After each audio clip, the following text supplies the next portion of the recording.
The New York Giants drafted Colton Hood at pick 37 in the second round. This is a cornerback out of Tennessee who started his career at Auburn and then went to Colorado and then transferred to Tennessee and was their number one cornerback in 2025. A press man corner, adequate size, not the biggest dude in the world, but long, a little high cut in the hips, and he can get after it at the line of scrimmage with press redirection skills. Roderick Hood is his uncle, and John Harbaugh mentioned after the selection that he knows the family ties, loves the football character, the overall character, the aggressiveness, where he comes from. And I went through his tape. I like what I saw from Colton Hood. I think he can step in here and possibly start in year one. I mean, he's a top 40 pick. You want him to have that type of potential. But if he's not ready to start, he doesn't have to because the Giants still have Greg Newsome II on that 1 year deal. It makes for an excellent training camp battle. You still have Drew Phillips, obviously Tay Banks, and then Paulson Adebo, who has missed a lot of games over the last 2 years, specifically his final year with the Saints. So adding depth to a secondary that did not have a long-term solution was a wise move. We've seen Harbaugh draft cornerbacks high in Baltimore, and you just want somebody who can cover. You need people who can get after the passer. This team is starting to come together. There are still holes. We will see the Giants add more people in free agency, specifically at the defensive line room, as Harbaugh and Joe Schoen both said. But without further ado, let's get into the tape. Things to appreciate about Colton Hood. For one, it's his overall fluidity. Look, he is 5'11", 193 pounds, 39th percentile wingspan, 49th percentile arm length. So he's not the biggest or longest cornerback, but he is fluid. And I don't love him in off coverage. He's much better closer to the line of scrimmage. But what you just saw there, this type of speed term, you want your cornerbacks to be able to execute this. I like this overall rep in general because he is off outside shade slightly. You can see that he's on the hash right here. And watch how he gains depth. He gets lateral. He gains depth here with the outside breaking release from this Alabama cornerback. And he's going to gain depth. And then once the wide receiver strides out vertically, he starts to turn, and then he sees that it's an outside breaking route, but that speed turn right there is very smooth. He's right on the hip of number one from Alabama, and he's covering it. He has this within his wheelhouse, this type of body control, this type of movement skills. Here you're going to see an excellently timed transition. That's just so smooth because he's in this little side straddle. He's gaining depth. He's trying to keep his eyes on the quarterback to see what exactly is going on while maintaining some sort of body position on this player. He needs to do that, but that's a difficult spot to control yourself and move and then collect yourself once you realize you're not in an optimal position. That's exactly what's going on right now. He realizes I'm not in an optimal position. If this is an out route, I need to react. He sees Ty Simpson rear back and watch those feet. That's immaculate right there. That is beautiful. You just do not see a lot of corners who can operate like this and then have the short area quickness and burst to get through the catch point and knock the pass away. It's a beautiful rep right there from Colton Hood. And he has all of the traits to be able to operate in man coverage. You see how he gets sticky here. This is just an inside release. There are times where he surrenders, especially again from off leverage, as you'll see a little bit later on in the video, where he will open his hips maybe a little bit too early and he's not as disciplined. At the line of scrimmage, he is patient though. He is disciplined. He has recovery speed and he can just latch on you like we're seeing. Carry you vertically, horizontally, gets physical with you. It's something that could, be a bad thing depending on the situation in the NFL, but he likes to get his hands on. And I want a cornerback who likes to get his hands on. I like a cornerback who can dictate to the wide receiver. And that's something that Colton Hood does. He is a dictator. Now, here's outside release. You see, get hands on. I just ride him up the red line, get him out of bounds. Cut off that angle, maintain a positive body relationship with the wide receiver. Here's off coverage now against Georgia. He's just going to execute a cover two sink. See how he steps down? Steps down because he's going to be that flat. He sees the inside release. So what does he do? He opens up towards the inside release, but he allows himself to look this way to see if there's any routes coming to the flat. And that's exactly what Colton Hood does. So now he just side straddles and maintains a body relationship. Again, he has safety help over the top, right? He has the safety help. You know that this safety right here would need to really get down to cover this flag. So Colton Hood needs to ensure that he gains enough depth to not allow this Georgia quarterback to get rid of the football while also being cognizant of the leverage that this player, this linebacker, the disadvantageous leverage that this linebacker has against the flat defender. And he does this well. The pass rush gets home, gets a sack, strip fumble. Here against Georgia, on the outside. See, you can meg him up, right? This is something I like about him. What I mean by meg is man everywhere he goes, right? 3-by-1 sets. You just put Colton Hood on the backside, meg to the field side, even. There's a lot of space to cover, and you just trust him out there on an island with no safety help. And something Tennessee did. So they worried to the boundary. You see all the movement right there for creating this 3-by-1 set with the running back to that side. So it could be a fast four type situation. You have a lot of eyes if you're the Tennessee defense here, and if this is the Giants, you have a lot of eyes on this formation. It's a short side of the field. So when you look at down here, you just have Colton Hood and you have the wide receiver. That's a one-on-one situation. The safety is going to be going in this direction. You have the running back who could be that fast four. So you need to be able to trust your cornerback to be on an island against a player that's much bigger than him in this case. And he just carries him vertically. They're just running wind sprints in this play. But he can be the boundary corner. He could be the field corner. Here you see him field corner once again. But it's not like he can't operate as a boundary corner to the 3-by-1 side. But you trust him in the meg.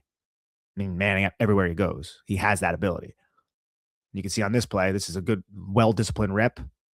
See how 8 puts that inside foot in the ground, declaring outside, get hands on, and then you have that little double move. But what does Colton Hood do? Stays high and on top of the double move, realizes that's all it was. I think the physicality of Hood altered the double move and made it less effective. And then you just see him how he squeezes the wide receiver off the red line. Just a beautiful rep by Colton Hood. Again, traits that not every cornerback has. This type of length, fluidity, physicality, this type of discipline at the line of scrimmage, the patience, the fluidity, all of it. See how he just turns and he can just carry. Stays right in the hip pocket. Plenty of reps like this all throughout his tape. You're going to see him just expand with 8. It's a little bunch set, and he's the outside responsibility. So he just expands, keeps his eyes on. And you've seen throughout this video a lot of side straddles, a lot of movements that's not just backpedaling or going forward. That's the type of control that John Harbaugh was talking about in his post second round press conference, right? This is a controlled mover. There's no hiccups in doing that. That's not something that every cornerback has. And he also has this ability.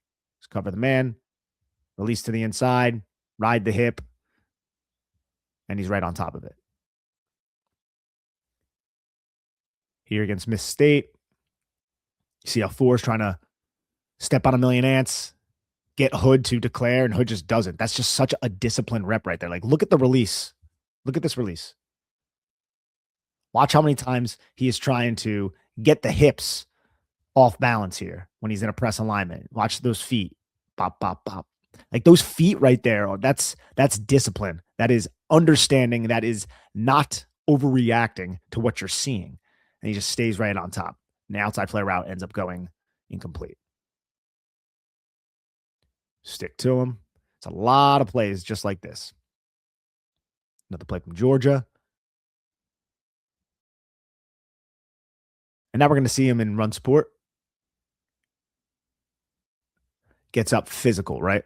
And I wouldn't say he's the most physical cornerback, but he is somebody who is not afraid to get his nose dirty. You're not talking about Tay Banks here. And he has plays like this on these little screens where he just explodes through the catch point and ends up making the tackle. But he'll get his nose dirty like this. You know, I don't love how he doesn't wrap up all that much. He's a big shoulder and just drive his shoulder into you type of tackler. I'm not in love with that.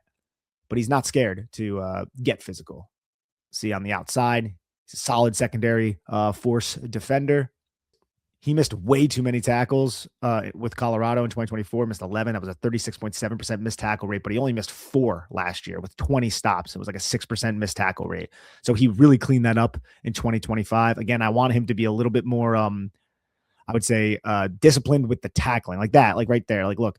He's made like 7 is making contact, but you're just throwing your shoulder into him, throwing a hit, secure it down to the deck, right? Like that kind of stuff. You don't get away with it all the time as a cornerback who is sub 200 pounds in the National Football League. You got to do this, right? I love how he sets to the outside. He sees 4, declare to the inside, set to the outside, attack the leg, make the tackle. And look, he doesn't have the stopping power. He doesn't stop him right away, picks up an extra 3 or 4 yards. That's going to happen sometimes, but at least you wrap up and you ensure that you get him down to the ground. But he has plays like that. Like, that's a nice tackle. This is the type of stuff I love to see. It just wasn't overly consistent. There's a lot of times where he does just kind of lead with his shoulder, and I think that could lead to missed tackles and frustrated Giants fans. But I love that. Hit somebody, have their mouthpiece fall off, get to the outside, tackle again. Make a tackle on a quarterback, come off your assignment, wrap up, bring down to the deck. There's a lot that this player can do, and he has zone instincts too. It's not like he's just this press man cornerback. He's a smart player. He does understand spatial awareness and everything, but he's at his best when he is operating press man. You can put him in Meg. He understands how to midpoint, understands the spatial relationship he needs when he is doing those types of things as well. You see here, he is the field side corner on a 3-by-1. So it's not like he was just used as the boundary or the field. He's being used in a variety of different ways, usually outside. He does not have many snaps in the slot. I don't love him from depth, though, as much, right? Because here you see him from depth, and watch how he turns, and he's given that inside alley for the receiver, and he's high. He's trying to force the receiver to the inside, but doesn't have inside help. Now, he might have thought that 13, this player right here, was going to drop to a certain spot, so he's encouraging him inside, but it's a 3-by-1 set, too. So it's like, how could you think that with the two inside clear out routes? I'm not 100% sure, but this is not great technique from off leverage, and I don't love his positioning when he is off. So put him closer to the line of scrimmage, because here this would have been an easy catch for a dig route if it wasn't knocked down at the line of scrimmage. On the outside, turn into 3-by-1. Again, he's from depth. He's gaining depth, and you can see how he's turning, because I think he's going to take whoever goes vertical here, and he thinks 2 is going vertical maybe, and then he surrenders the outside to 1, ends up being a catch. But I don't even think that 2 thing is correct, because 8's carried by 23. So it just seems like if he has 1 here, he takes that extra step upfield, and it allows 1 to undercut him. Again, it's another off leverage rep, where it wasn't as crisp or as clean as what you see from when he is closer to the line of scrimmage. Here's a speed turn, off leverage, surrenders the hips pretty early, bit on the vert stem, and then 0 just turns, and there's just nothing but space there. Now, maybe Hood thought, since it is a play action, 75 pulls, that the safety was going to be robbing right there, Buzz, and it could have been some sort of trap coverage. Keep that in mind. But there were too many reps where you see just like some possible mistakes from off, but some of them could have been miscommunications, which you will see some miscommunications on his tape as well. Some blown coverages. I don't think he was culpable in all of them, but he was involved. You'll see that here in a little bit. Now here's him pressed up against the line of scrimmage, and he just takes a false step backwards with that outside foot and then surrenders the inside. This doesn't happen nearly as much. He's pretty disciplined as a press man defender, but wanted to include it just because it is in the profile. And then he celebrates after it's goes incomplete. And I love how he's able to recover there. That's what I really appreciate about him, is this recovery where it's like, okay, he's beat right here. Goes to press, barely makes contact, but he's able to quickly open his hips and close with, and then harass enough to force an incomplete pass. Recovery speed is important in the NFL. Everything's bang, bang, right? Especially in quick game. Here he celebrates too. This one he probably shouldn't have celebrated from. 5 had him, and this is just an egregious throw from the Georgia quarterback. I guess we don't really see him celebrating. I think I cut it before, but he was talking some trash, ladies and gentlemen, which I love in my cornerback team. Talk trash, right? Here he takes a little bit of holding. He can get a little grabby, right? And that's an issue that you don't want to see. He had 4 penalties this last year, and then 2 in the previous year. So it's not terrible, but he can get grabby sometimes. Sometimes I don't even think he has to, though, right? He's a physical guy, though. And in the NFL, that could hurt you. Here's great coverage, but this is just a beautiful throw by Ty Simpson.